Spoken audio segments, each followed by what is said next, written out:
Good morning everyone. Today we are revising our chapter banking. आज हम banking को short में रिवाइज करेंगे। सबसे पहले पहली टर्म हम यूज़ कर रहे हैं बैंकिंग। तो बैंकिंग का मतलब क्या होता है? Banking implies accepting deposit of money from the public for the purpose of lending और इन्वेस्टमेंट। कि लोगों से जब हम उनकी मनी एक्सेप्ट करते हैं, ठीक है, और किस पर्पज़ के लिए? फॉर इन्वेस्टिंग और lending, which is repayable on demand, और जिसको बैंक को ऑन डिमांड रीपेमेंट करना होता है, दैट मीन्स वापस करना होता है। And can be withdrawn by means of cheque, draft और ऑर्डर्स। आप इस मनी को जो आपने बैंक में जमा करवाई है उसको चेक से भी विड्रॉ कर सकते हो और ड्राफ्ट्स के थ्रू भी, ठीक है। तो बैंकिंग हो गया ये means of accepting deposit from the public for the purpose of lending और इन्वेस्टमेंट। कि बैंक का काम होता है कि लोगों के पैसे अपने पास डिपॉजिट रखना और उसी पैसे को दोबारा लोन प्रोवाइड करना। नेक्स्ट टर्म है हमारी commercial bank. So what is commercial bank? A commercial bank is a financial institute engaged in the business of accepting deposit and making loans to the public। कि commercial bank एक ऐसा organisation है जो लोगों के amount अपने पास deposit रखता है और लोगों को क्या प्रोवाइड करता है? Loans. That financial institution which accept the deposit of public and giving loans to the people. Next आपका सेंट्रल बैंक। तो सेंट्रल बैंक तो हमें पता है कि सबसे बड़ा अपेक्स इंस्टीट्यूट होता है किसी भी कंट्री का। वो कंट्रोल करता है, रेगुलेट करता है monetary and financial system of country. तो it is that apex bank of the country which control and regulate the monetary and financial system of every country. Next topic हमारा है functions of commercial bank. की commercial bank economy में क्या क्या काम करता है? That so first of all we are describing first function acceptance of deposit from the public. That means कि जो हमारा कमर्शियल बैंक है वो पब्लिक से डिपॉजिट एक्सेप्ट करता है, ठीक है। लोगों का, हम कमर्शियल बैंक की बात कर रहे हैं। कमर्शियल बैंक लोगों का पैसा अपने पास डिपॉजिट रखता है, लोगों के अमाउंट अपने पास डिपॉजिट रखता है, एडवांसिंग ऑफ लोन्स, और उस पैसे से लोन प्रोवाइड करता है प्रोडक्शन और इन्वेस्टमेंट एक्टिविटीज़ के लिए। Next investment of funds. कि जो फंड्स कलेक्ट हुए हैं सेविंग के थ्रू उसको इन्वेस्ट करना इकॉनमी में, वो भी किसका काम है? कमर्शियल बैंक का। ये तो दो बैंक के बेसिक फंक्शन हो गए। नेक्स्ट है एजेंसी फंक्शंस। उसके अलावा bank as a agency function क्या करता है? Remittances of fund, that banks transfer the funds from one place to another.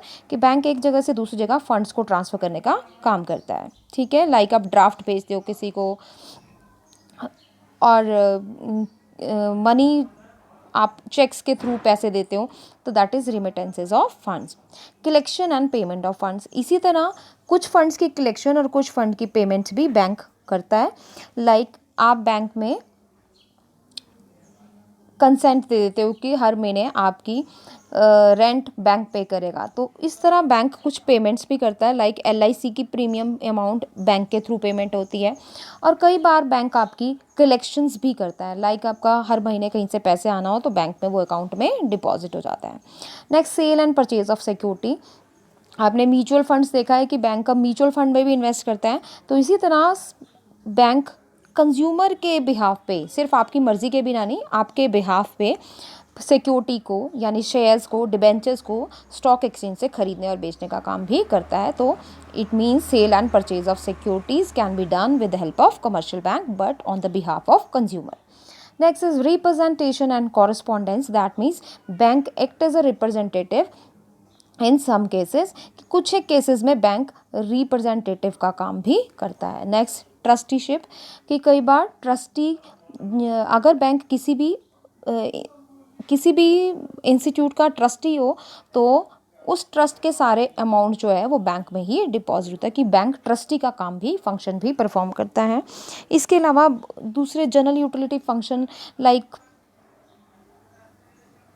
और भी बैंक परफॉर्म करता है। Next credit creation. कि इकॉनमी में क्रेडिट को क्रिएट करना, दैट मीन्स क्रेडिट को इंक्रीज करने का काम भी कौन करता है? Commercial bank. So these are the all functions which are perform by the commercial bank. अब हमारा नेक्स्ट टॉपिक है फैक्टर्स अफेक्टिंग क्रेडिट क्रिएशन। कि क्रेडिट क्रिएशन को अफेक्ट करने वाले फैक्टर कौन कौन से हैं? तो सबसे पहले प्राइमरी कैश डिपॉजिट है। प्राइमरी कैश डिपॉजिट वो डिपॉजिट होता है जिसको पब्लिक कमर्शियल बैंक्स में डिपॉजिट करती है, उसको बोलते हैं हम primary cash deposit. Okay, so next one is cash reserve ratio. कि बैंक, सबसे पहले तो पब्लिक ने जो पैसा बैंक्स में डिपॉजिट कराया वो हमारा प्राइमरी कैश डिपॉजिट है। फिर कैश रिजर्व रेशो वो रेशो है जो कि बैंकों को बैंकों को CRR कहाँ रखनी पड़ती है, कमर्शियल बैंक्स को सेंट्रल बैंक के पास जो मेंटेन रखनी पड़ती है, कि कमर्शियल बैंक को एक कंडीशन होती है कि आप 10% अमाउंट कमर्शियल बैंक के पास, सेंट्रल बैंक के पास डिपॉजिट रखोगे, तो वही अमाउंट हमारी क्या कहलाती है, cash reserve ratio.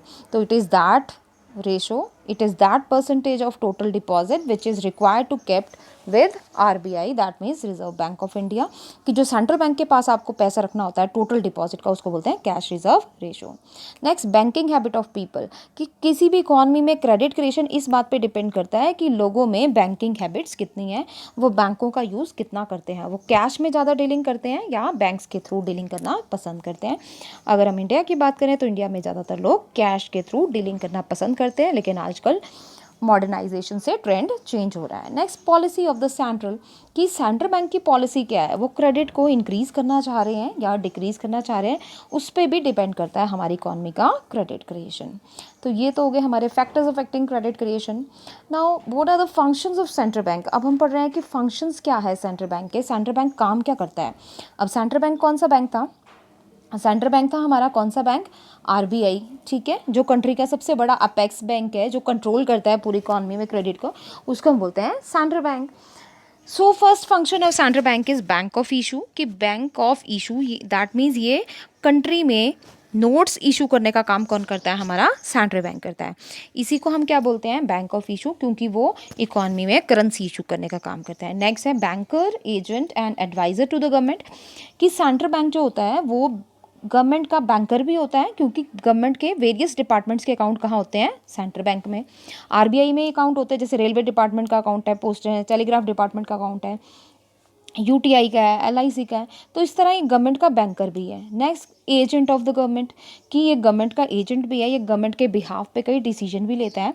And adviser to the government, कि गवर्नमेंट को ये फिजिकल और मॉनेटरी पॉलिसी पर एडवाइस भी करता है, कौन सी, फिजिकल पॉलिसी पे एडवाइस करता है। So it act as a adviser to the government. इसलिए जो RBI है, रिजर्व बैंक ऑफ इंडिया है, वो गवर्नमेंट का बैंकर भी है, गवर्नमेंट का एजेंट भी है और गवर्नमेंट का एडवाइज़र भी है। Next is custodian of the cash reserves of commercial bank, कि कमर्शियल बैंक का जितना भी कैश रिजर्व होता है, जितना भी कैश डिपॉजिट होता है, वो कहाँ होता है कमर्शियल बैंक का, RBI के पास। सो RBI act as a custodian of cash reserve of commercial bank.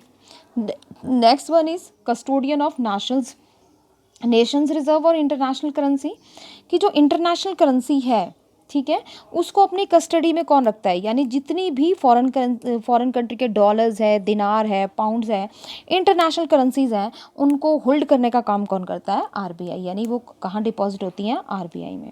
Next है lender of last resort.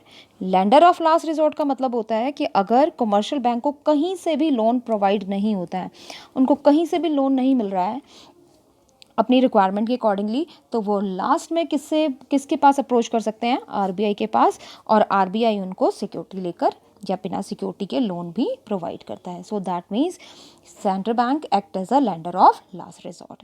Next, bank of central clearance, that means अगर दो बैंकों को आपस में अपना हिसाब किताब क्लियर करना हो, ठीक है, तो without paying cash they can clear their accounts by central bank, कि अगर दो बैंक हैं आपस में हिसाब किताब क्लियर करना है, एक बैंक ने दूसरे बैंक के पैसे देने हैं, दूसरे बैंक ने फर्स्ट वाले बैंक के पैसे देने हैं, तो ऐसी कंडीशन में मनी के ट्रांजैक्शन के बिना, यानी बिना पैसे दिए लिए, सेंट्रल बैंक उनके अकाउंट से उनकी अमाउंट सेटल कर सकता है। लाइक वो एक बैंक के अकाउंट में से पैसे माइनस करके दूसरे बैंक के अकाउंट में जोड़ सकता है, कि आप बिना कैश दिए अपना हिसाब किताब आपस में क्लियर कर सकते हो, किसके थ्रू, RBI के थ्रू, क्योंकि RBI दोनों बैंकों के जो भी उनका क्लियरेंस होगा उसको बिना कैश डीलिंग के कर सकता है।